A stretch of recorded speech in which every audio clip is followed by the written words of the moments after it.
Okay, so I wanted to do a video about quirks in Windows 8 and problems I've been having and things like that.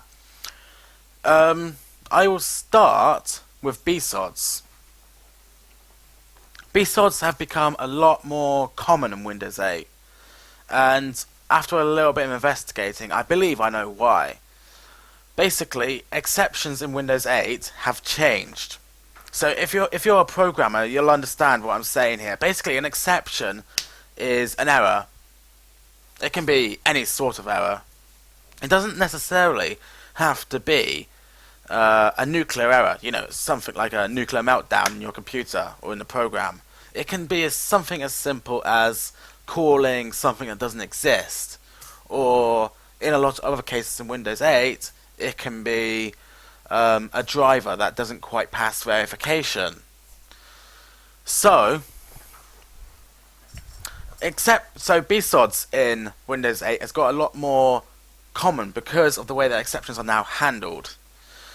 Exceptions are now all caught by what I can tell a super sort of error handler. And unhandled exceptions, or fatal error exceptions, both of them, all route through the BSOD from what I can tell. This means that you will get a lot more BSODs than you get on Windows 7, Windows 98, Windows ME, 2000, etc. Because on those operating systems, fatal errors would normally just come up with a box in the middle of your screen, right about here, saying X, 0x12, whatever, couldn't do this, blah blah blah blah, okay, whatever. Or Windows would come up with another error message. In like Windows 7, it would come down here in the Action Center and it would say, oh, please do something, you've received a fatal error. That's not the case on Windows 8. It sometimes is the case, but a lot more errors are now just passing straight to the BSOD when they don't actually need to. So the one confusing thing about Windows 8 is that the BSOD shows a lot more when it doesn't actually need to. This is good in a programming sense. It means that it's cleaned up the exceptions, it's cleaned up the error handling in Windows, because the error handling in Windows was always a bit sort of all over the place. But in terms of an end user, that a person who's not a programmer, a person who is not a system admin, it's not good. Because when someone gets presented with the BSOD, they're going to go, basically, to be frank, crazy. They're going to see Windows saying, oh, we had to shut down your computer because of loss of data, well, potential loss of data, etc, etc, etc. And it's not a good thing to see. And it's especially not a good thing to see if it doesn't necessarily need to be shown, because you're actually telling the user the wrong thing. So there's a little quirk right there, is that BSODs can show when they don't need to, and that BSODs are more common. One other thing is that BSODs can lose data. I'll explain this. Basically, I had another new 2, which is basically this file here, which contains my notes for the various videos I'm doing on Windows 8.1. I had another one of these on my desktop, and I deleted it, sent it to the recycle bin. I did not take it from the recycle bin, but I had a blue screen straight after doing that. I restarted the computer, and I thought, oh my god, I've deleted my new 2.txt, I need it back. You know, I've lost all my notes on my presentation. I've got to write them again otherwise. So I went into recycle bin, and I haven't actually emptied recycle bin since that point. And as you can see, it's not there. Yes, you are right there. It's gone. It's disappeared. It's obliterated. I don't know where it's gone. I have actually lost data. And I have lost data on Windows without a BSOD as well. I've lost little things. So there's something wrong with the consistency in Windows. But in Windows defense, Windows 8.1 defense, I've never had this with Windows 7 or any other things, the consistency has been good ever since I turned off the driver verifier. Which brings me on to my next point.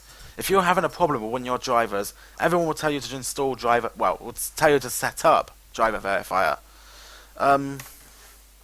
If you can find driver verifier by going to your start screen, for example, and just start typing verifier into search. Oop, sorry, it's that one. It's the very first result. If you click on that, it will ask you to set up a driver profile, and you set monitor all drivers. The quirk of using Driver Verifier is that no one ever tells you to uninstall it, or to stop it, or to shut it down. Now, that sounds, you might be thinking, well, what's the problem there? But I will tell you the problem. When I restarted my computer a couple of times after BSODs, I noticed that my CPU temperatures were always up about 60, 65 maximum, and for me, these are my CPU temperatures down here. And for me, that's disaster. I don't normally have CPU temperatures that high. So I decided to investigate it. And Core Temp, which is the program I actually use here, was telling me that my CPU was being used at 100%. Wow, 100% to, lower region of 80, higher region of 100%. So I decided to try and investigate it. I brought up the Windows Task Manager and I thought, okay, what's using my program? Nothing. There was no result here as to what was using my program. Well, what was using my CPU, sorry. And Windows didn't tell me a thing about it. No one ever told me anything. I couldn't see anything anywhere that Windows told me. In the end, I decided to just retrace my steps. And eventually I decided to turn off the driver verifier. After doing so, my CPU went right down to nothing. I restarted my computer. Everything was fine after that. Not only that, but driver verifier will increase the amount of blue screens you get. You may have noticed at the beginning of this video I was talking about the way that exceptions, fatal errors, are instantly caught by BSOD, even if they don't need to be. Now, a driver failing the Microsoft Verifier program is not actually a blue screenable error, but it does get sent to the blue screen now. That is a change in Windows 8. It does now get sent to the blue screen. So if you install, for example, before I settled on Screencast-O-Mator to record this screencast, I tried a couple of others, like A-Power Screencast, or I think it was called that, and it installed, it was run on Java, and it installed a virtual sound card into Windows 8. It had to, in order to be able to capture sound from the operating system and your input. But the problem is that whenever that happened, it wasn't correctly, the driver that was installing wasn't correctly verified with Microsoft, which meant that you'd get a blue screen instantly. And you didn't need to get a blue screen. Microsoft could have just turned around with a box in the middle, as it used to on Windows XP and Windows 7, and just say this driver is not verified. I'm not sure why they took that box out and why they've actually now just made it a straight exception, but I'm guessing it's to do with the change in error handling. They've changed the way that error handling works in Windows 8, and it causes a lot more BSODs. But yes, so that's a quirk with driver verifier. Don't leave it on. Whatever you do, don't leave it on. Once you've found the problem with your drivers, turn it off. The way to turn it off is when you go into verifier, you actually say, oh, okay, it won't show it for me because I actually deleted it, but you'll have an option here to say erase information and stop driver verifier. You click on that one, it won't give you any confirmation that you've done such a thing, but once you have, you restart your computer and it's fine again. So yes, that's another little quirk, and it links into the BSODs quite a lot. So I've explained to you losing files and that. Okay, one other thing is the PowerShell that I've got to show you. If you watched my Windows 8.1 theme video, you'll notice that I did at one point talk about sticking appearance settings in PowerShell. Now, you may say, oh, that's relatively easy. Oh, I can't actually use PowerShell from the recycle bin. So, you may say that's relatively easy to do, but I will actually show you that it's not. Okay, so imagine you open a new PowerShell from Windows Explorer. Okay, now what I want to do, because I get the default blue screen, tiny text that you need to wear magnifying glasses for, it just looks absolutely nasty. I want to go to Properties, and I want to increase the font size. Bam! You get that error instantly. And it doesn't tell you, how to actually set the settings of PowerShell, or anything. It just says, look, we can't do any, updating here. You know, you got to go and do something else. So what I did was I searched around on the internet a little bit, and I found out that you have to start PowerShell in administration mode. Once you do that, then your settings will stick, and you can set the defaults as well, because it does have an option for setting defaults here, but that doesn't work unless you've set it through administrator mode as well. So it goes both for setting properties.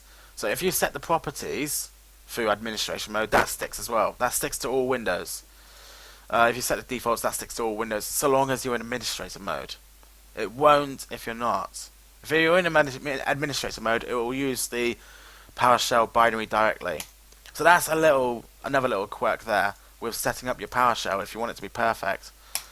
Another little quirk is this one is very specific to certain users only, so you can switch off after this if you like, unless you're a Marvel driver user.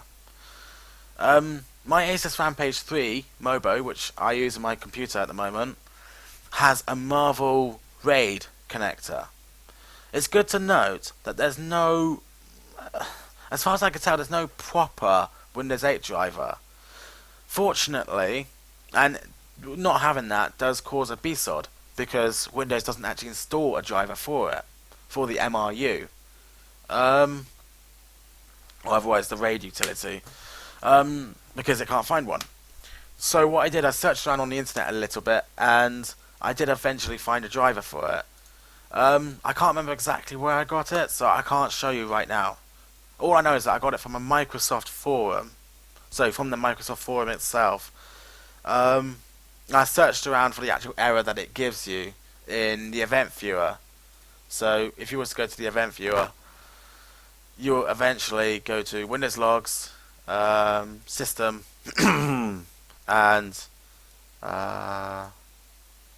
okay, I probably don't have. Oh, what's that? No, that's something else.